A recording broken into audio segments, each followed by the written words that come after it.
I'd like to welcome everybody and thank you all for coming. I'm Deborah Clement, for those of you who don't know me. This is Dan Ryan, for those of you who may not know him.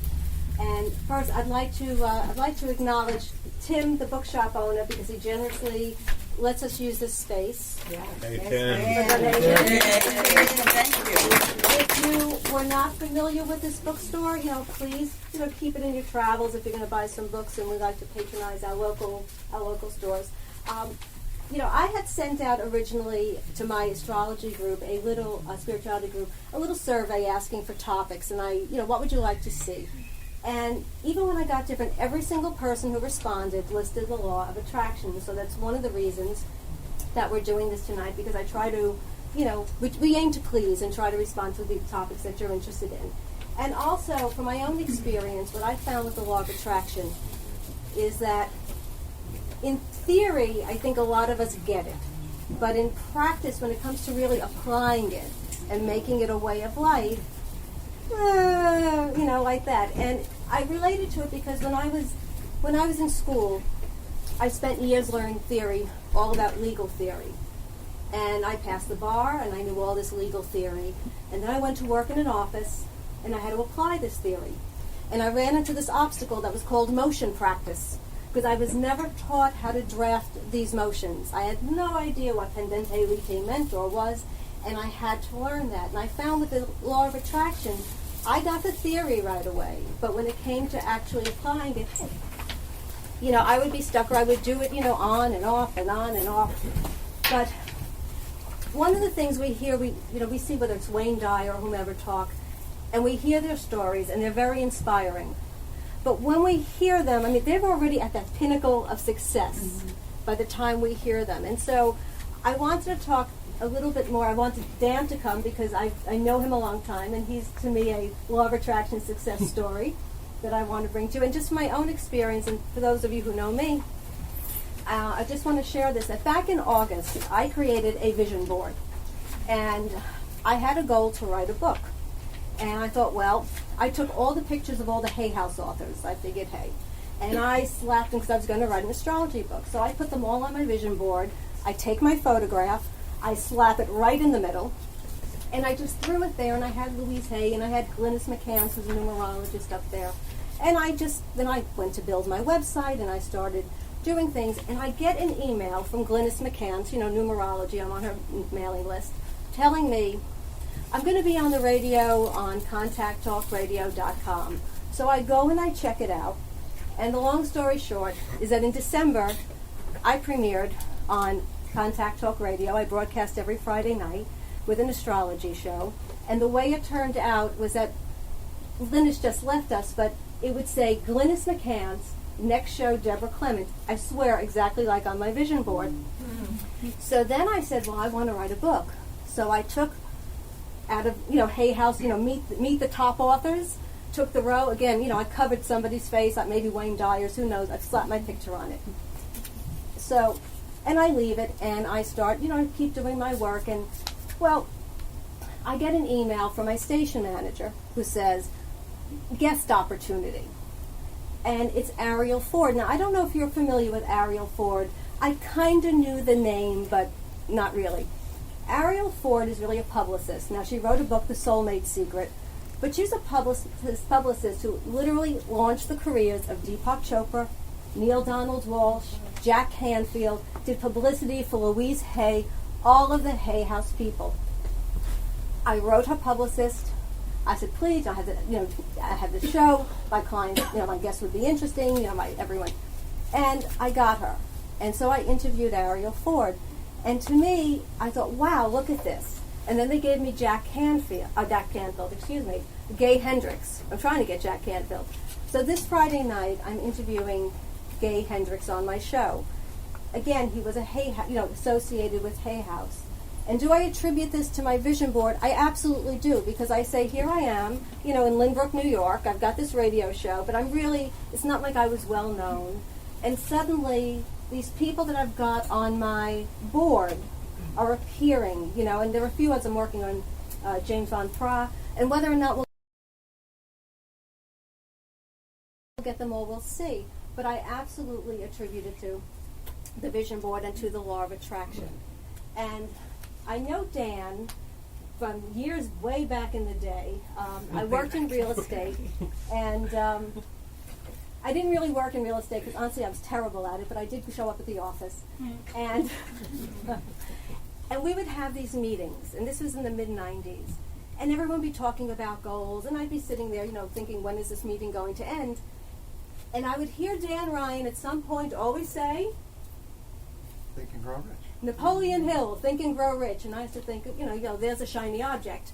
I should have listened to him. So over the years, I didn't really get into the law of attraction myself till about 2000 or so. My brother gave me Louise Hay's book.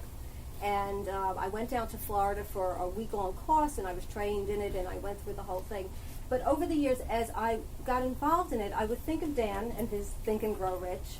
And also, years ago, wow, it's so long now, I remember sitting at the dining room table with Dan and Katie and my then ex-boyfriend and husband and ex-husband. And time flies.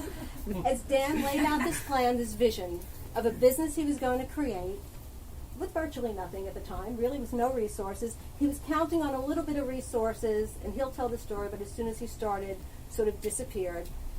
And I saw it in action. I would think about it over the years because I saw it actually work. And with that, I am going to yield the floor to Dan Ryan, and I want to please share your story. Dan Ryan. Thank you.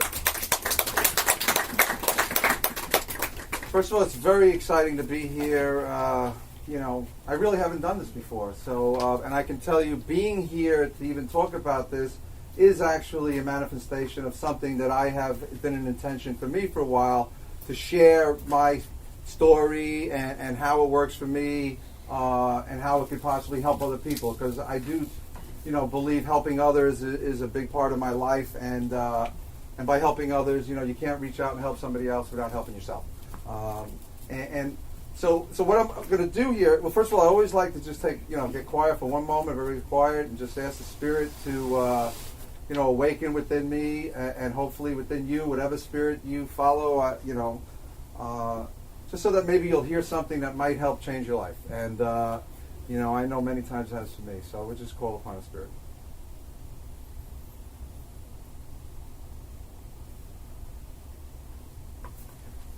And so again, the agenda for tonight, what I'm going to do, I have some notes, just to keep me in focus here. What we're really going to do is go through, first of all, what we're going to cover tonight in no way will be able to cover the whole process that is involved in the process. That is really an exhaustive study. I have a lot of material for that I've been saving up over the years. But we're going to try to cover the process in general so that you will get a basic outline of how the process works. And in order to do that, what I'm going to do is I'm going to tell you a little bit about myself, who I am, where I came from, what happened to me, and then share some success stories that have happened through, you want to call it, when I was doing it, I didn't know anything about the name, the law of attraction. Trust me. I didn't know anything about the secret. Okay, I didn't know any of those things. But I can tell you when the secret came out, it was no secret to me. Because I had been pretty much following that path, and a lot of my path came from Napoleon Hill and Think and Grow Rich. And when I re-listened to the tapes again, to preface this, it's amazing how much in the beginning of that he talks about the secret. The secret is. So, but again, somebody took that process and turned it into a very, very good commercial venture that has worked very well for them. So we're going to go through some of my sex story. Not sex story.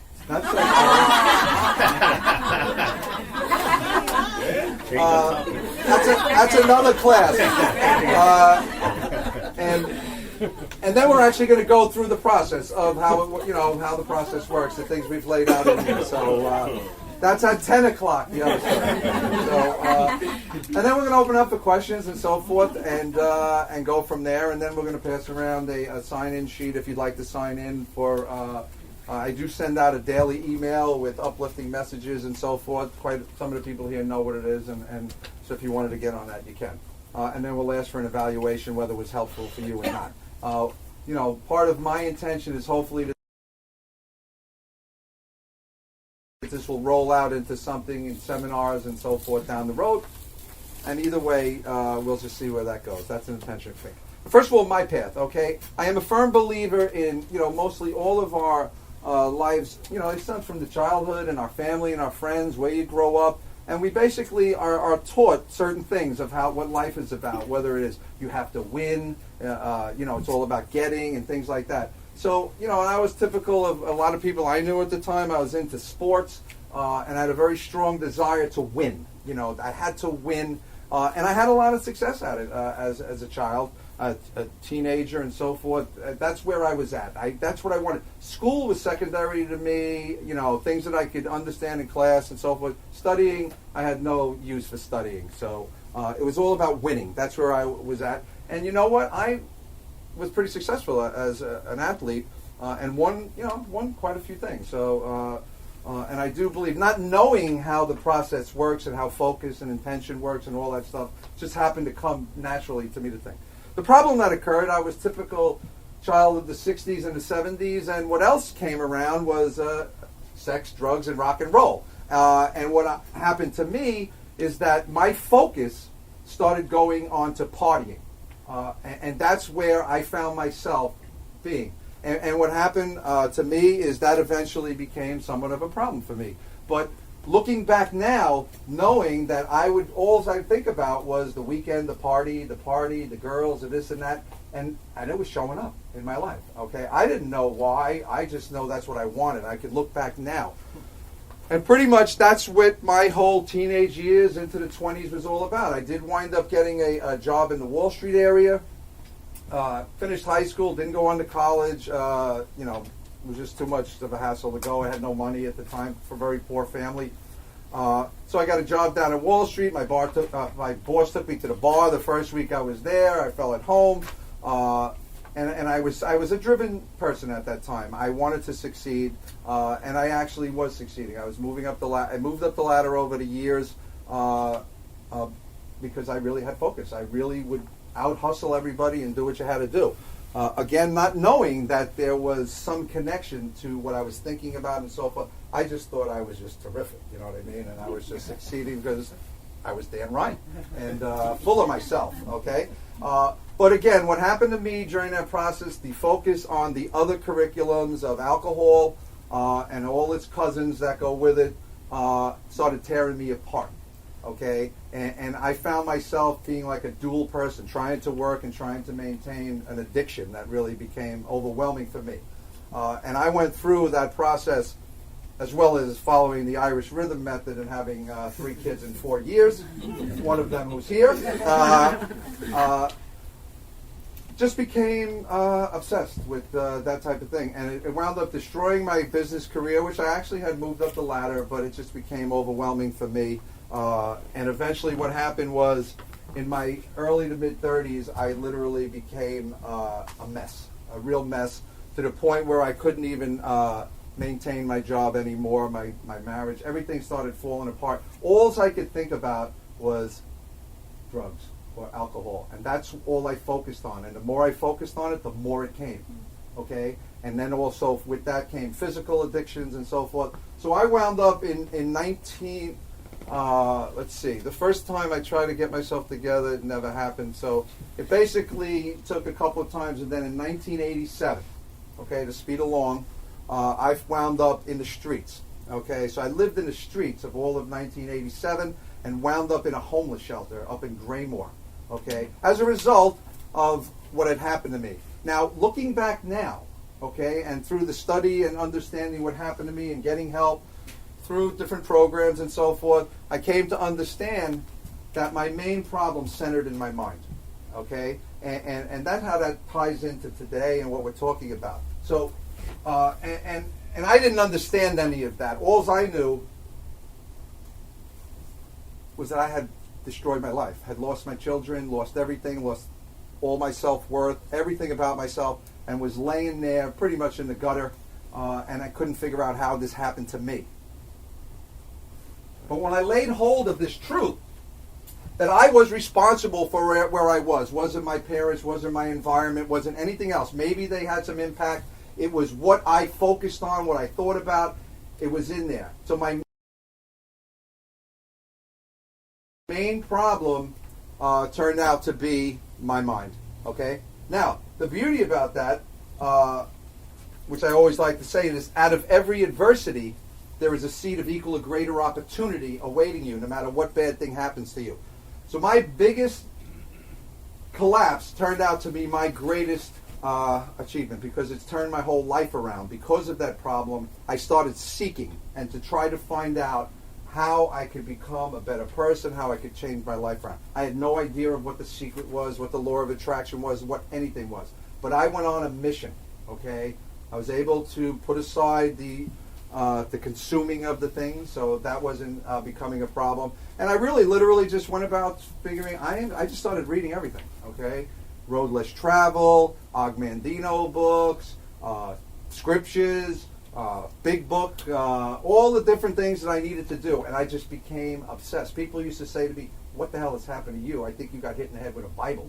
And I'd be like, you know what? I'd rather be hit in the head with a Bible than be where I was before. So just be happy. I'm changing my life. And what happened was, my life started getting better. It just automatically, things started becoming better. Now, I also learned that there was a lot about honesty, love, compassion, tolerance that had to be brought into my life. So I needed to do an inventory check of myself to see what were the bad parts of me that were causing my blocks, okay, which we're going to talk about in a little while. But so I did all that work, and I started doing the work, taking a look at myself, seeing where I was unloving. The Road Less Travel was a big book for me at that time. And all the other tremendous books that I was reading, there's so many I couldn't even mention them all. But it turned my life around. And all of a sudden, I actually was able to move out from my mother's house, because that's where I wound up back as a 35-year-old man back in my mother's. Okay, I wound up meeting Katie, wound up getting married. I still had I had nothing, no money. I had filed bankruptcy. I not only had no money, I was in a minus position. That's where I was. So I wound up in that position, but now things started to get better. I took for me, which can seem a regular, a job as a doorman. Okay, and I had been a manager in Wall Street of like 50 people when I collapsed. But it offered me an opportunity to work on myself, and that's what I did. I did a lot of work on myself. And I do believe that's part of the process we need to do to clear ourselves up, to get the blocks out of our way so the Spirit can work through us, and that happened with me. So now what happens is, I decide, we moved out to Long Beach, and I picked up, although it was not this one, it was the original one, Think and Grow Rich, okay? And I started reading that book. And I wound up getting my real estate license, okay?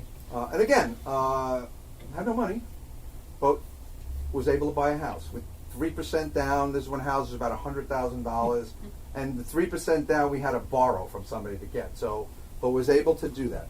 And it started on a path where I started saying to myself, I am going to own, and it was from this book, $500,000 worth of real estate within so many years. I wrote that on an index card, okay, which is we're going to go over, and that's why you have index cards there. And I decided, I started following directions, and it said, read it every day, read it every night, okay? So you write it, you read it, visualize it. How was I going to make that those sales? I needed money, so I started visualizing myself making sales in front of people. I would actually see people signing contracts for me. When I used to go on listing presentations, okay, I would see them signing the contract in my head. Okay. Now, did it happen all the time? No. But it started to happen for me. Okay. And eventually what happened is, within a short period of time, now I was in a town where I came from Queens, so I knew nobody out there. All of a sudden, people started showing up in my life and saying, oh, you're Dan Ryan. You were a bartender out here. No, I wasn't no bartender out here, but they thought they knew me. And people started thinking they knew me. But all I was doing was marketing myself, pushing out. That was part of the action plan. And believe it or not, within a couple of years, I became the top agent in the office. Was doing very well. This was back in the early 90s through like 95, 96, when the market wasn't all that great at that time either. But it just started working. and I was doing everything with a pleasing personality. I was nice, okay, which I think is a very, very good trait to be. Smile a lot, be attentive, show up, have discipline, started doing all those things. Exactly what the book was telling me to do. So all of a sudden I started being successful. And next thing I know, with 2 partners, bought another house. Got another partner, bought another house. And before I knew it, I owned 4 houses, not completely, but the total of that amount of inventory was over $500,000. It was showing up. And that excited me more. There's nothing like when things start happening that you get really excited for. So from there, I decided, well, I've always wanted to be my own business person. So what I decided to do was open my own business. And that's when I met Deborah. I had met Deborah. I had met Dawn, her Beloved ex. beloved ex. And also, it's my beloved ex now. Ex-partner. How about that? And just as she said, we met in our house, and we started with a vision again. Wrote it down. We were going to start a business, and we were going to become the #1 broker in Long Beach in 3 years. Now, we had 5 people, with a couple of maybes coming on board, and we were going up against, the big players in town. And no office. No office. We were waiting for the office to be opened, and we were opening up. Miraculous things started happening. One of the developers, the builders, gave us his oceanfront condo in this complex that we were selling to use as an office. Okay, so how great was that? We would open up in the morning, reading a meditation up on the boardwalk, right on the looking at the ocean. And then just went about business, and I would think and visualize succeeding, getting agents, making deals, doing this. Now, I will tell you, when you start these processes, and I have found this to be, somehow, and it's a bad part of the universe. Someday I'm going to speak to that infinite creator, why he did this. But it seems when you start out on some of these paths, you get hit with adversity, okay? And what happens to most people is they quit, okay? Because it seems like whenever you go out, there's something comes along that tries to stop you, okay? So what happened to me, my ex-broker owed me, or me and my partner, about $80,000, and she decided 2 weeks into our business, she wasn't going to pay us, and took us to court. Now, we would depend, that's what Deborah was mentioning, we were waiting for that money to renovate a store and go forward. We did not collapse. We figured, first of all, it fueled us even more to succeed. And we were able to actually renovate a store on credit cards. Okay, I had no money. So, but we got through it. We got through it with friends, with love, with care, with people coming, showing up, and this is and believing and having that vision that we were going to succeed. We were going to succeed, and eventually, what happened? We took that firm. Within 3 years, we had the #1 market share, and we maintained #1 market share for about 6 or 7 years. Okay, and built that office up from 4 agents to 50 agents. Okay, and had a tremendous environment. And from my perspective, it was built on honesty and integrity, which I think are integral parts of everything. And we did that. Now, somewhere along the line there, though, this was about 2003, we were, doing good. Money's coming in, and we're just working like a typical business and pretty happy. We had a pretty good environment.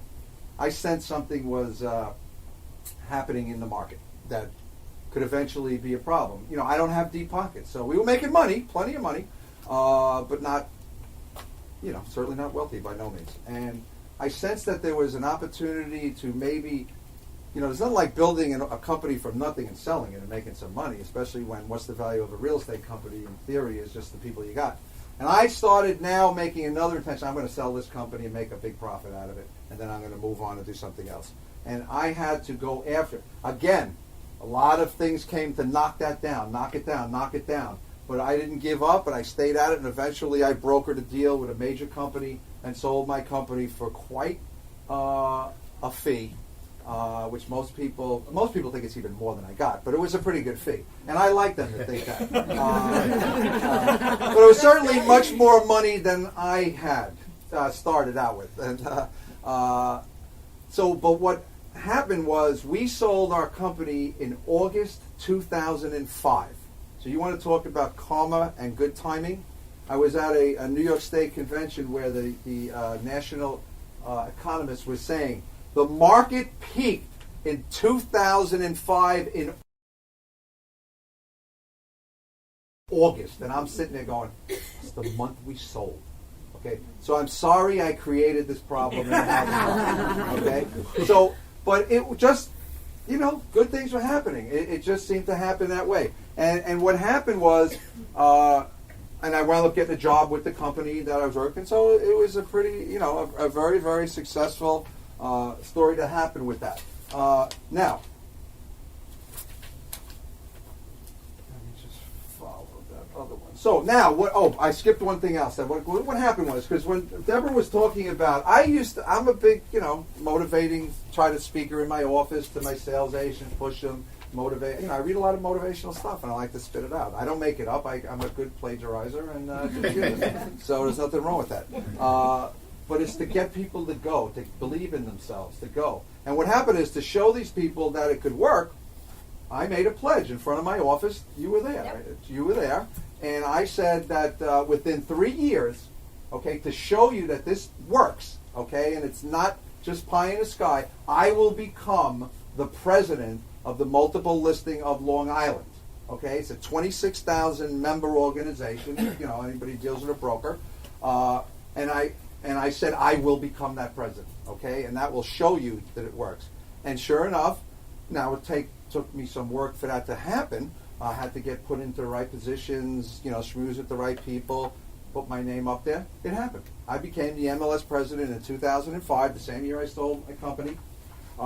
And was the president of the board for that year. You only get 1 year. But again, it reaffirmed that it worked. Now, it's not just, this is going to happen and it happens. There's a lot more than that. So we're going to talk a little bit about that. Now, the problem, that's the good news. The bad news is this, okay? The law of attraction, or whatever you want to call it, is always working, first of all, whether you believe it or not. And wherever your attention goes, focused, that's what's going to come into reality. So if you focus negative, that can come into being also. Because I'm going to give you an example. When I started working for this company, okay, it's a big name company, I won't mention them,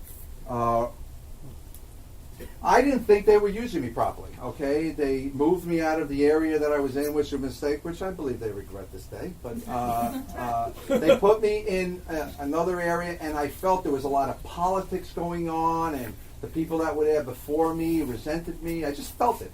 And so what I started doing is I started thinking, I don't like being here. I want to get out of here. And when my contract's up, I'm getting out of here, okay? And this is the way I went to work, okay? Even without even thinking about it, it's like I didn't like it here. I don't like, of course I tried to do the best I could wherever I am, and the people I was with, I tried to do the right thing. So what happens? Okay, last July, 1 month before my contract is up, they laid me off. Okay, so there is no doubt in my mind that my thought process helped that happen. Okay, is that I didn't want to be there. And the universe said, well, guess what, Dan? You're not going to be there. We're going to fire you. And they did. And there was the beauty about it is they fired me in June. So it was like the first opportunity I had in like 15 years to actually have off in the summer. And that's what I did. I took off and just relaxed, read books, went to the gym. And it was a very good time for me. I wasn't destitute by any means. And I knew I could get a job whenever I wanted, which I did. I went back. I'm working for another company right now, and I'm very happy there. But the point I'm making is my thought process was I'm not happy. So you got to be careful about what you think about. Okay. So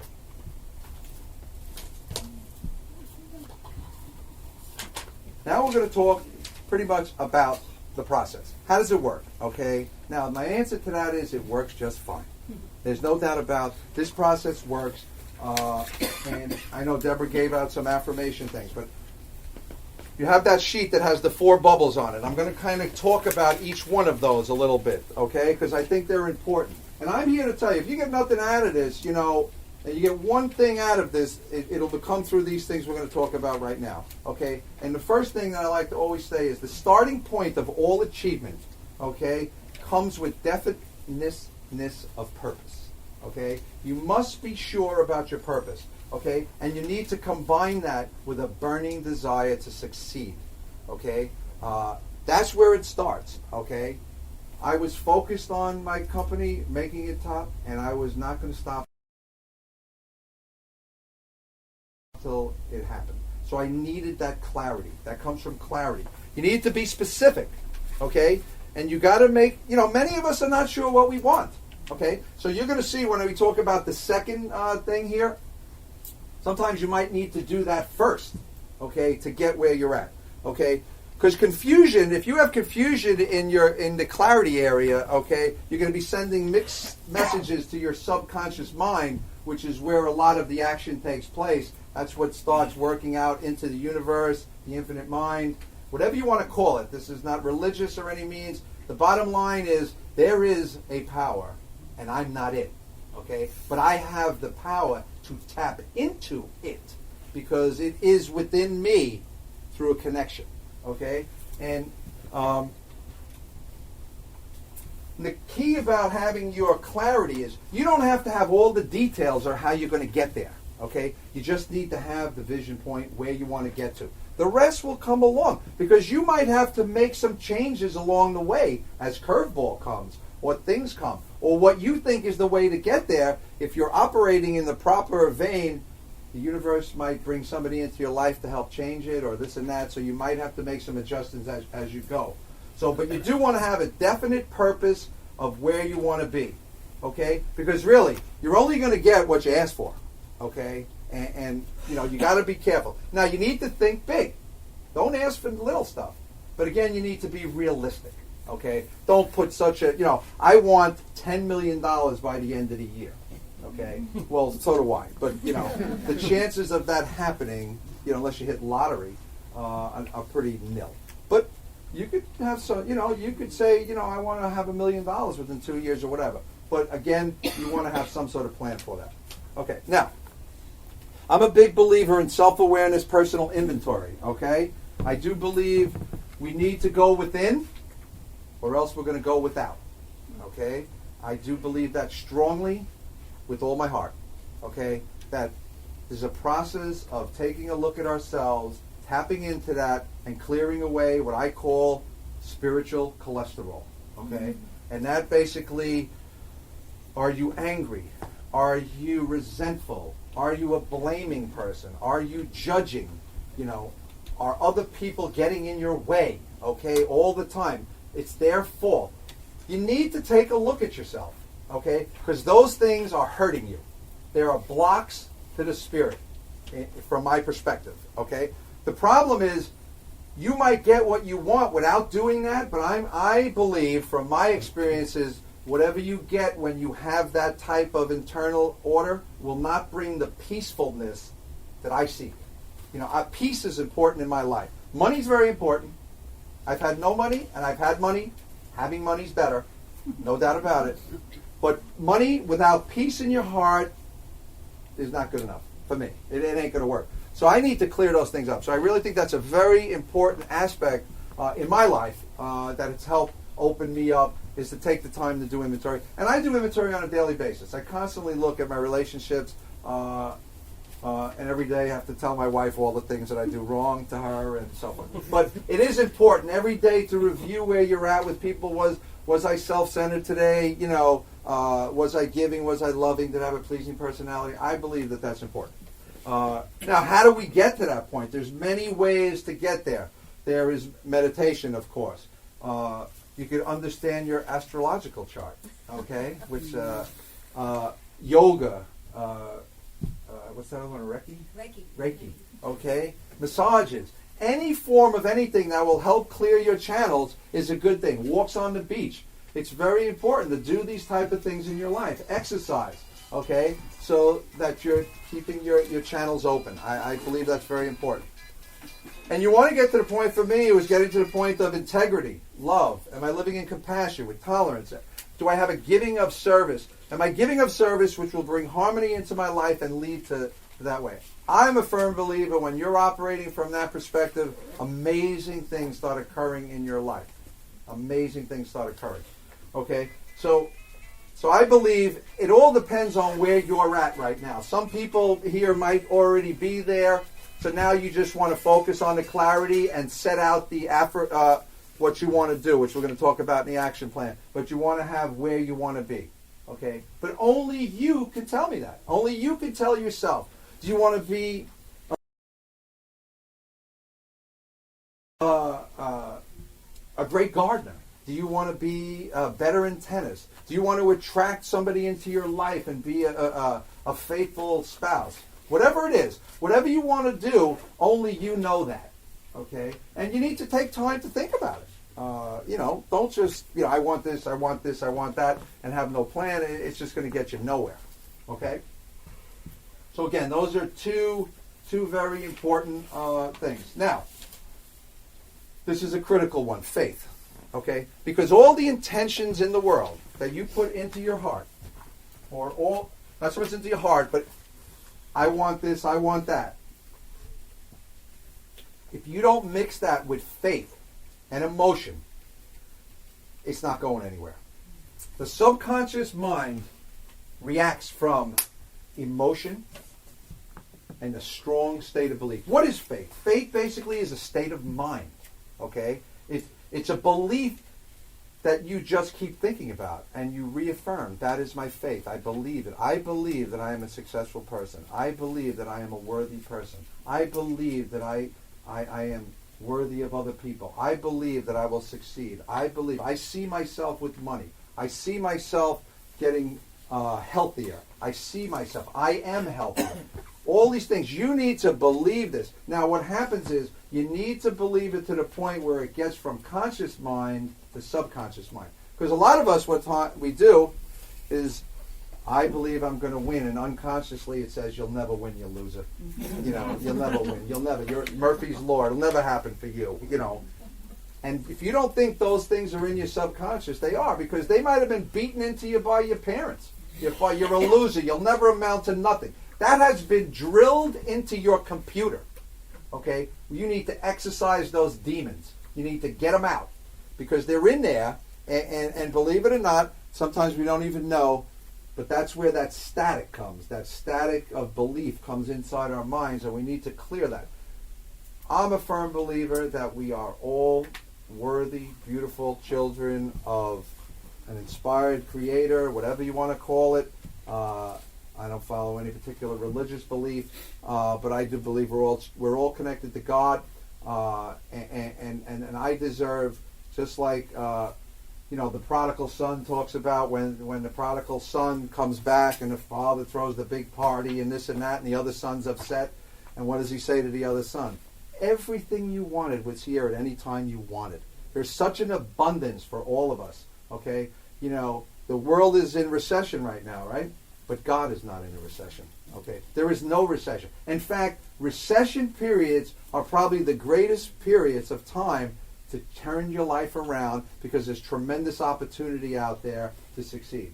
Okay, if you keep believing you have the law of poverty, you will stay in that poverty. And the thing about it is, you don't even talk about it, because if you talk about it, I don't want to be poor. I don't want to be poor. You are manifesting it. You are manifesting. I am not. I am wealthy. I am wealthy. You need to reaffirm this type of stuff. And not because I say it. I'm telling you, the proof is in the pudding, and there's probably a million books up here to tell you the same thing. And that was the beauty about when The Secret came out. I was like, this is no secret to me. James Allen has talked about it, As a Man Thinketh. Wallace Wattles in The Secret. Remember, she mentions Wallace Wattles. I was like, okay, boom, Wallace Wattles, buy the book. We have it here, by the way, too. So, yeah. So, and one of the ways you help, it's a great opportunity to Tim is, show some appreciation. If you need a book, buy one. There's a lot of great books here. But that's what I did. I went and I read that book, Wallace Wattles, and I don't know if anybody else here read it. Okay. His whole thing is very interesting, the way he talks about the substance and this and that. Yeah. Form of substance. The form of substance that you put your image into. The bottom line is, it's said in a lot of different ways, but it's all the same stuff. And that's what I have found out in my life. So, I have a firm belief that I will always be successful. There's a lot of things that come up and throw you off balance and so forth. But I just shake them off. It's nothing. I lived in the street, so it can't get much worse than that. Again, faith, state of mind. Belief is just a thought you keep thinking. You need to condition your mind to receive infinite intelligence. How do you set yourself up for that? I meditate every day. That's another thing I'll tell you about. During an injury, I hurt my shoulder, okay? Being, I'm not a youthful person anymore, and snow came about a year or so ago, so I started shoveling, and, I'm an old athlete. I was like, all right, I'm shoveling fast. 2 days later, I said, oh, boy, my shoulder hurts a little bit. Next thing I know, I had bursitis. I couldn't even lift my arm up. I never had this before. I couldn't sleep. It was so bad. I had to go get a shot and this and that. So what did I do? Okay, I started with my iPod. I couldn't sleep. Started listening to meditation tapes in the middle of the night. I was listening to books on iPod in the middle of the night. So what did that do? That inspired me. Something I always wanted to do was to form a little meditation group. Okay? Now, we met a year ago in March. Madeline was there, my wife Katie, and Tracy, our other friend. And we sat there that night. We meditated for half hour. It's a guided meditation. And we said, we're going to turn this into something. We're going to start attracting people to come to this meditation every Monday night, and it's going to grow into something. Now, we've been doing it for over a year and a half. I think we've missed a couple of weeks, not many. And there has been over 100 and some odd people have come through that door and sat there. We usually average 10 to 15 people, maybe more. So we've had 25 at one time. And again, I believe that was because we attracted in. You attracted in. So, meditation. But there's a lot of things to increase your faith. Again, whatever it is, you need to know what it is that you do, that prayer, whatever, that brings that spirit into you. Okay, now, faith added to thought translates into its spiritual equivalent, and then that gets transmitted into the infinite intelligence as you understand it. And I believe that's how the process works. I'm not no metaphysical person here who's going to tell you that the molecules do this, the brain does that. I don't have no idea how any of that works. All I know, it works. It works. So, and that's good enough for me. I'm the proof is in the pudding type of person. So I've seen it manifest in my life.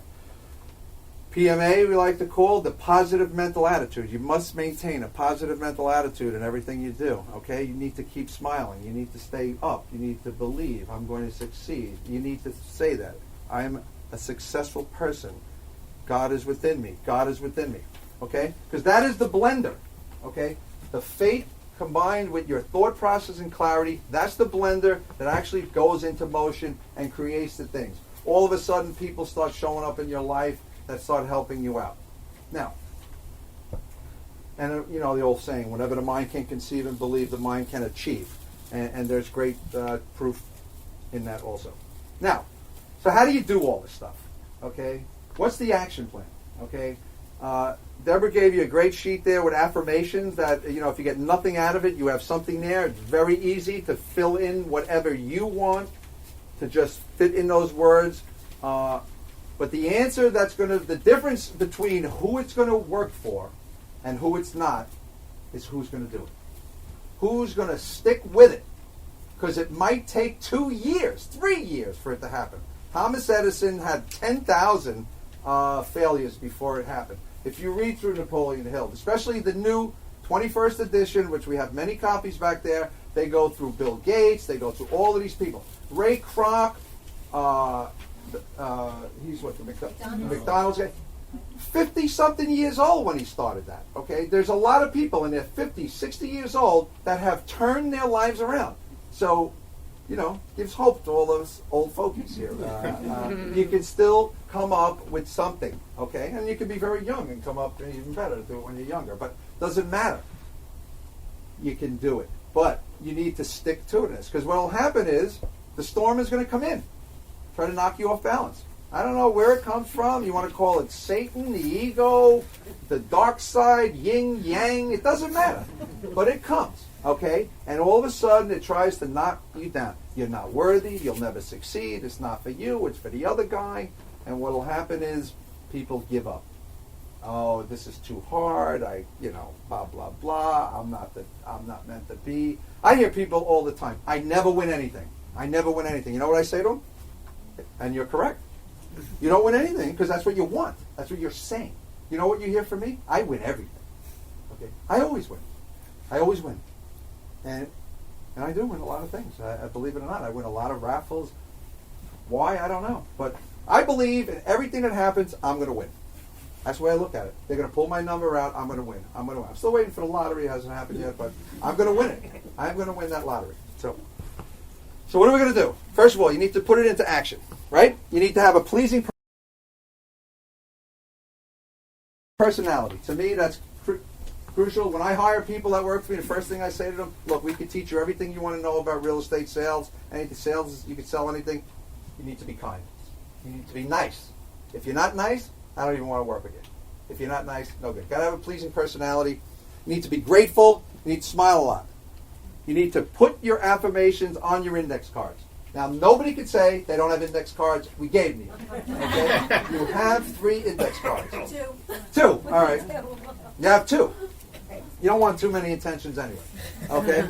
So you need to write something down. Okay? And you need to read it morning and night. Are you committed to do that? Only you can answer that. 99% of the people won't do it. Why? I don't know. I'm 1%. I'm doing it. Okay? This whole class has reaffirmed to me there's other things I'm doing in my life, and I slip away just like anybody else, and I do more visual in my head, and I get away from the cards. I'm going back to the cards. You know, I'm going to do it too. More. I don't just spit it out there. I believe in it. Okay? And you need to do it morning and night, and you also need to visualize it happening. Okay? And acting as if it's occurring. 4 things, remember. Write it down. Repetition. Visualize. Acting as if. If you get nothing out of those, remember that's the process. Okay? And combined with faith, you need to have faith in it. So, you want to just write your affirmations down. Repeat them every day. Visualize it happening. Like if you're writing down that I am going to open a store, see yourself turning the key, going into the store. Okay? Whatever it is, whatever your thing is. Visualize it. And then acting as if you already own the store. Don't walk into a store you don't own and take over, but whatever it is. I'm just give you an example, but see yourself, in my walk. I'm wealthy. I have plenty of stuff. Everything's good. Okay, and be present. That's another thing we try to do. Don't go too far in the future. Be the best you can be today, wherever you are, because what you do today, don't worry about the future. Do something today that'll help the future. Don't get caught up in the past. Learn from the past without thinking. If you have a negative past, I'm not the big therapy person. Now, if you have to get over something, you need to get over it, okay? And do whatever you can. But I'm not a big revisiting all the negative stuff. Because you know what? I'm thinking about it, and I'm manifesting it again. That's my opinion. If anybody's under any therapy here, I'm not shaking you off that. But I believe I look at it, I learn from it, I move on, and now I think forward, positive. Okay, be open to opportunity, because what will happen? Things are going to show up in your life. You can't be shy. If you have an opportunity to be with some person, I even heard, I'm a big Mary Ann Williams fan too, A Course in Miracles, same stuff, it's all great stuff. I listen to my Miracle Thought every day. I don't know if you guys listen to that. I love her. She mentioned you could be on an airplane, okay? How many people on an airplane, you got somebody next to you and you're like, I hope they don't talk to me. I don't want to talk to me. Could be an opportunity, okay? And don't be annoying. Or the other thing, we sit there and you see somebody coming down, I hope they don't sit next to me. I don't want to sit next to me. Okay, but there is opportunity all around you, and every person has an amazing story. There is a lot of great things you can learn from people. So be open to talk to people. You need to form what we call a mastermind alliance. Don't try to do things on your own. Share. In most 12-step programs, they call it a sponsor or somebody or a team. Share your thoughts with other people because that's how the Spirit works. You get information. Somebody can help direct you. So you should never be doing anything by yourself. Okay? Even if you're an individual tennis player, you should have a coach. Have a coach, a team member. A mastermind alliance is what Napoleon Hill calls it. Go the extra mile. Okay? Give you a sales thing. If they say you need to call 100 people every day, call 200. Go further than what they tell you to do. You go to the gym, you need to work out for 20 minutes, work out for 40 minutes. Okay? Go the extra mile. Okay? This is how it works. Because every seed you sow, or everything you do, be kind to people, be nice to people, is going to come back to you. It's going to come back to you, what you sow out there. And it's going to come back 10 times over. Overwhelming abundance. Be enthusiastic. What does enthusiasm mean? Anybody ever look it up? Nobody ever looked it up? It means, in the old days, it meant spirit within. Enthuso is God within. That's where that word came from. Be enthusiastic. Let the spirit come out of you. Be upbeat. Anything. Who likes being around and working or be with enthusiastic people? Okay? People like that. Or being with the person, I hate this day. This job stinks. Oh my God. What this boss, he's a creep. Blah, blah, blah, blah, blah. Be enthusiastic. Watch your thoughts. Are we responsible for every thought we have? No, they keep coming. They keep coming. It happened to me, a little story. I was at a place and I was supposed to speak at this place, and somebody showed up at the last minute that was supposed to speak that wasn't in the book and drove a long way for whatever reason. And I must admit, the first thought that popped into my mind was, F you, you ain't speaking. That went right into my head. You're not. It was a little old lady. I was like, this is what came to my head. Thank God I didn't spit that out. Okay, and I was like, fine.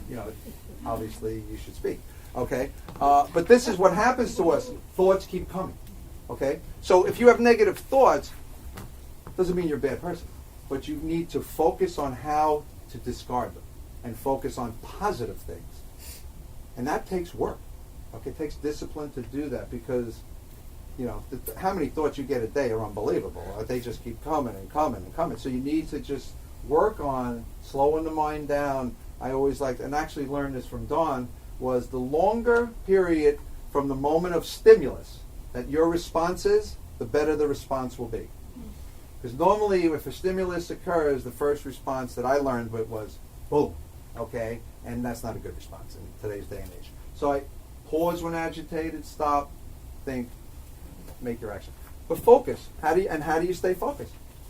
You need to read things, positive materials. I stopped. There's no more, very limited Hannity and Combs, Bill O'Reilly, open it up with the morning. Let me turn on the news and get the latest murders. No, none of that.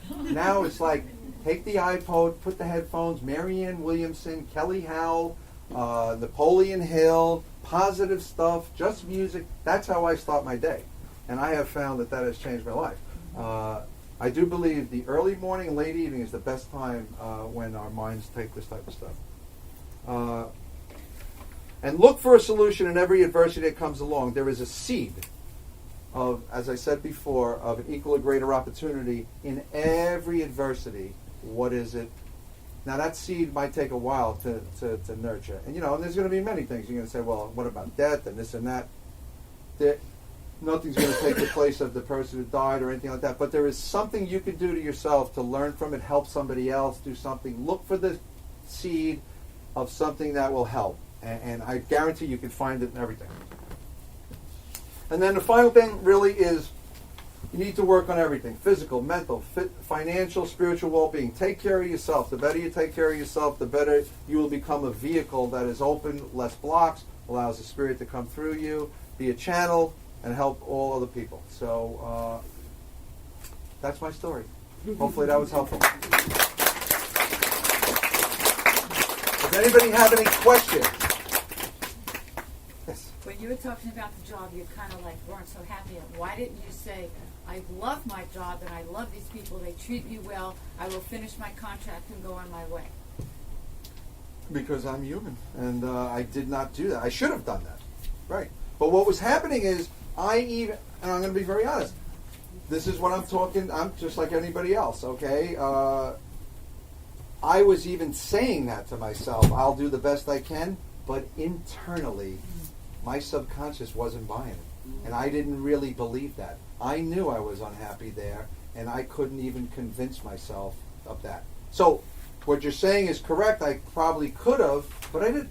And just like I'm just like everybody else. I do believe everybody here. Also, what happens is, I believe we come awakened, and we start living better lives and doing all this stuff. But every day we can start falling asleep again if we stop. And I was probably dozing at that time. So without a doubt, I was dozing. Yes. It's about negativity. It's a ritual. It's like it never stops. A certain time of the day, my son passed away 2 years ago. Every time, every 6 o'clock in the evening, he comes back. It's like a trance. You don't stop. You nurture yourself. You kind of look forward to that time to start crying. It's that thing about the same thing. So I'm a writer. Bird out on the road, you know what I mean? And I'm like, yeah, oh, I didn't meditate today. That guy cut me off. So it works.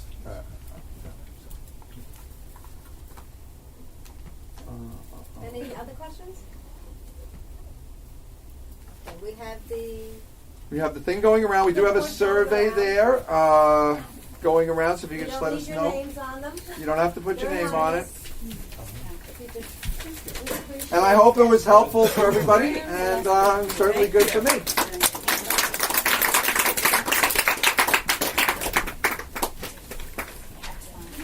And don't forget to shop in the store for Tim. If you want anything, there's books here. Thank you very much. Dan, I just want to introduce you. This is Ann. I saw your picture. They donated what? Oh, thank you. Yeah, I know when I looked at it, I think you're on the it was a different name. So I noticed. Yeah, I looked that stuff up on the internet. What you said, it's a very healthy type of drink, right? Yeah, I looked at Yeah, so I don't have to come back on. Thinking for it? Or for both of us? Well, that went well. Listen, I'm not coming close to nothing personal. I know. It was about love. Thank you for coming. Good turnout. It was a How are you? Oh, we gotta go. Thank you, and thanks to the guys. Oh, it was so nice. Yeah. Oh, good time. I wrote notes, but I wrote them on another page. I did the same thing. Okay. So I want to let you know. Oh, thank you. Thank you. It's good to see you. You should come late.